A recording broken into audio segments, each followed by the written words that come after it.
Hello, my friends. I want to get this real-time update out to you all. It's the end of the end of the first week, actually starting to go into the second week into November.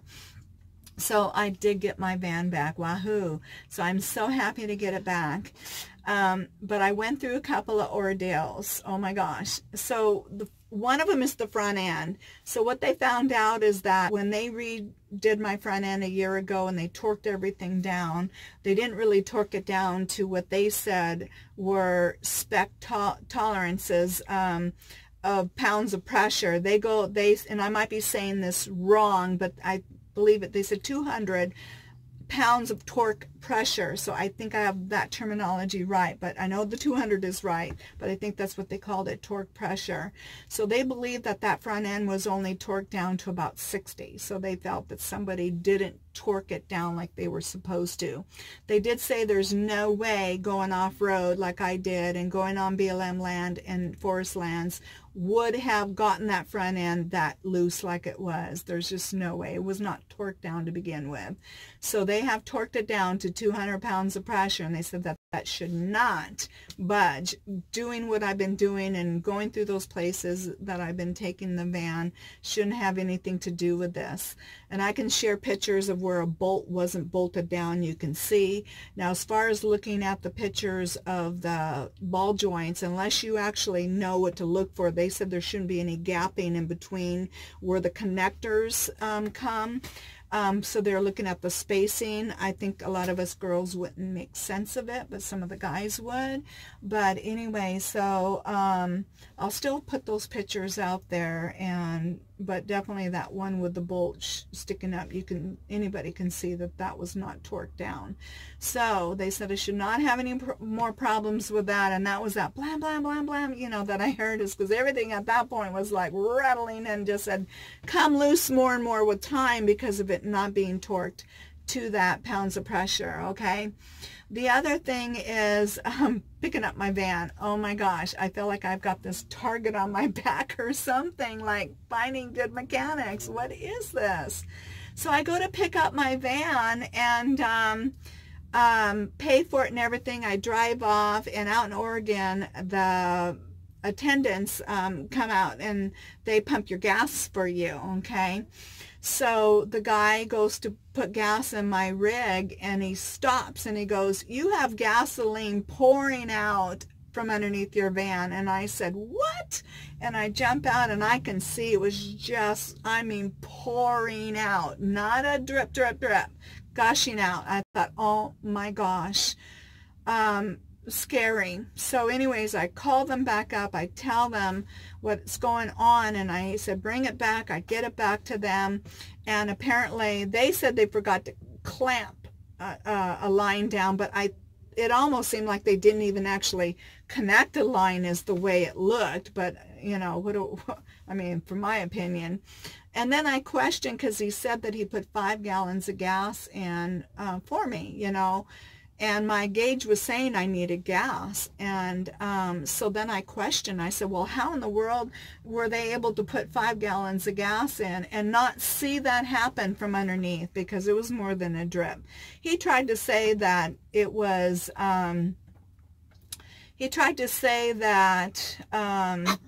well, it's different from a gas can putting gas in versus, having a nozzle at the pump, that it has more pressure. No, this had nothing to do with pressure. Oh my gosh. Not the way that gas was coming. Sometimes I think they think us women are stupid. They're trying to cover up. They never did check their work by seeing the gasoline, or checking it by putting gasoline, or even topping off my tank, because they would have seen that gas come out from underneath. So that was kind of crazy. Okay. So I go and leave again. Finally I get the gas tank filled up, and then I'm looking underneath, keeping an eye on it, and then all of a sudden I see this drip, drip, drip, drip, So then there was a dripping going on. That was a drip. So then I take it back, and then they're trying to say that another line had leaked going to the generator, but I don't think so. It was closer to the front than the line going. The generator's in the back, and that line, yeah, so I don't know. I just kind of I struggle with that one too, but oh well. But finally the bottom line is it got fixed. But it's so scary out there trying to find good mechanics. I'm telling you, absolutely crazy. Now I still have some squealing with my tires. I do have to get my brakes looked at, so I think I'm going to just take it to Les Schwab.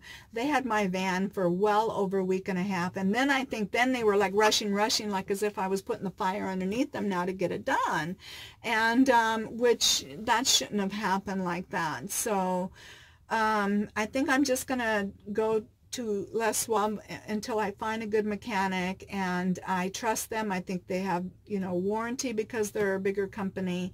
So, and have them look, because I'm still concerned of some squealing that I have on my front end and with the brakes. I want to make sure that that's okay before I take it too far out of this area, and yeah, and then just go from there with that one. But oh my gosh, I just unbelievable. Oh my gosh, I'm just still in shock over. I can still see that vision of that gasoline just pouring out underneath my van. But I do have more power though. It is great. I have more gusto, more power, like it was when I first got it. Wahoo. Finally.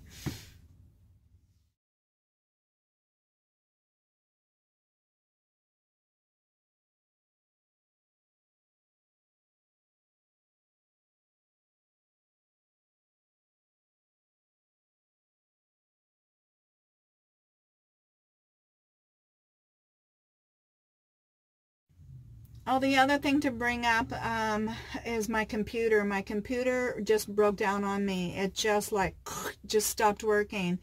And so when I can only get it to turn on if it's plugged in, and then my sound went away, and then now it completely crashed and I'm having trouble getting back into it. But lucky I do have an extra disk that was put into the computer, and so then I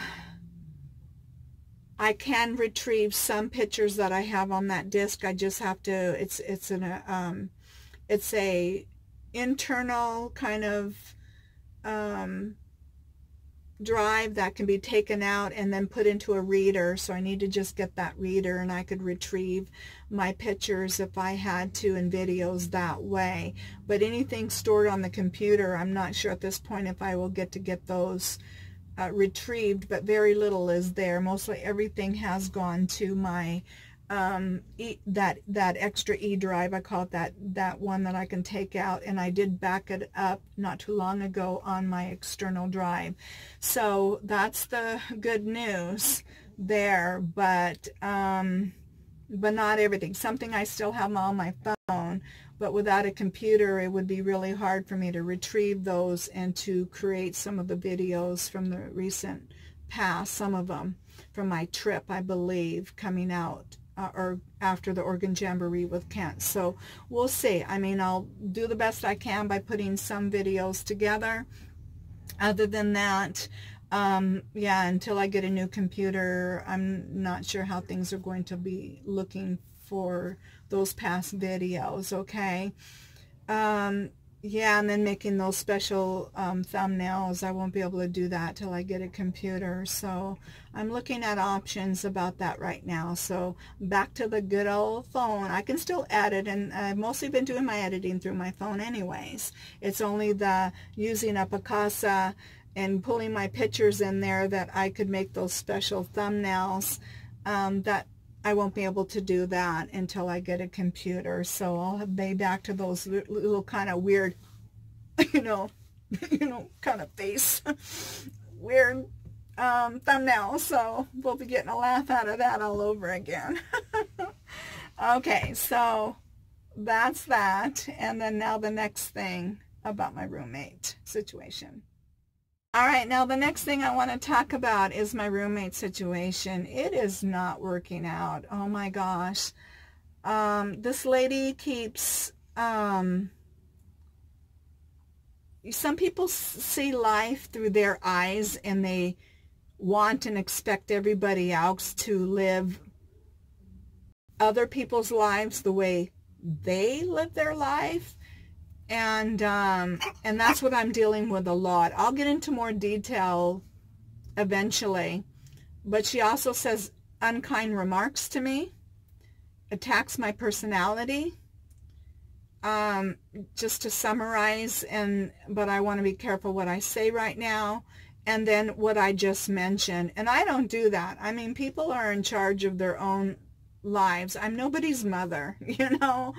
And yeah, so I don't, you know, I might share what maybe I might do or something, but I never tell people, oh, well, you got to do it this way, and well, if you did it this way, or if you know, no way, you know. I don't try to cross those lines.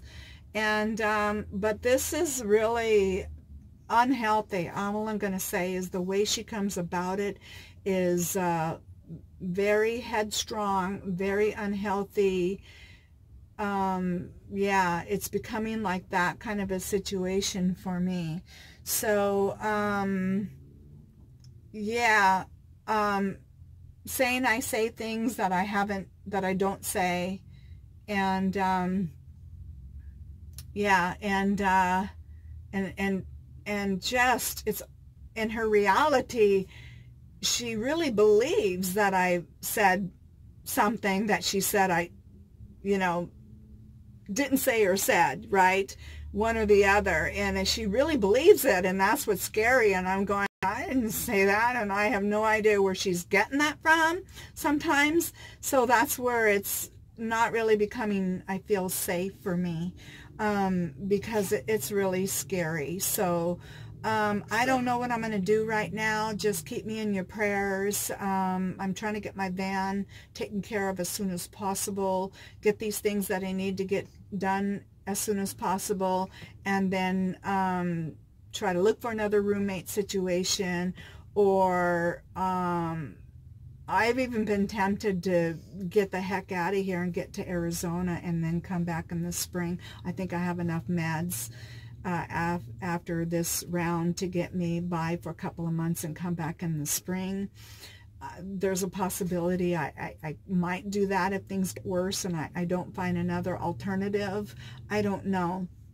I'm still taking this day by day, but sometimes you can have the most beautiful, gorgeous place to look at and to see, but if there's no peace, I mean, what good is it, you know? And so I don't know what I'm going to do yet, one day at a time, but just keep me in your prayers.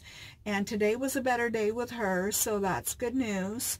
But I'm also really avoiding her, I mean, as much as possible. I can't get into more detail what's going on. You're just going to have to take my word that she's crossing a lot of boundaries. Yeah, so that's all I can say.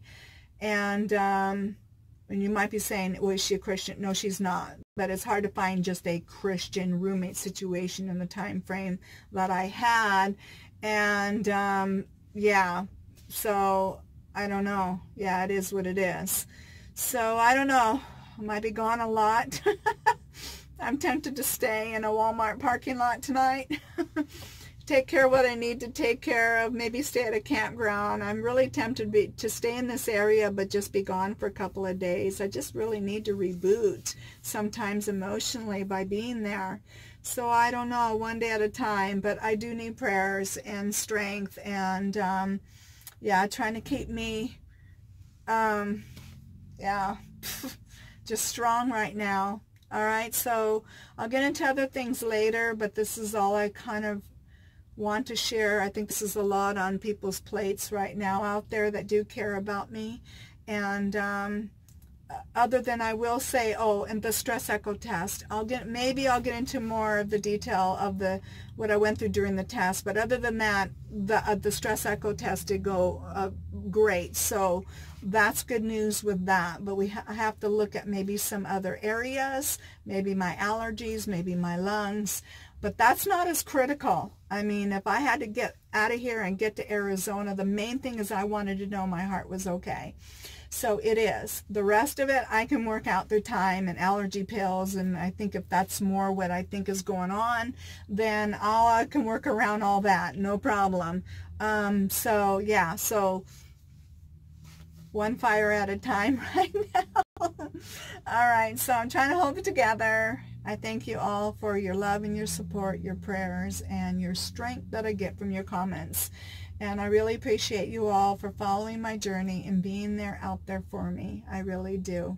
All right, so I love you all, and I'll see you in the next video.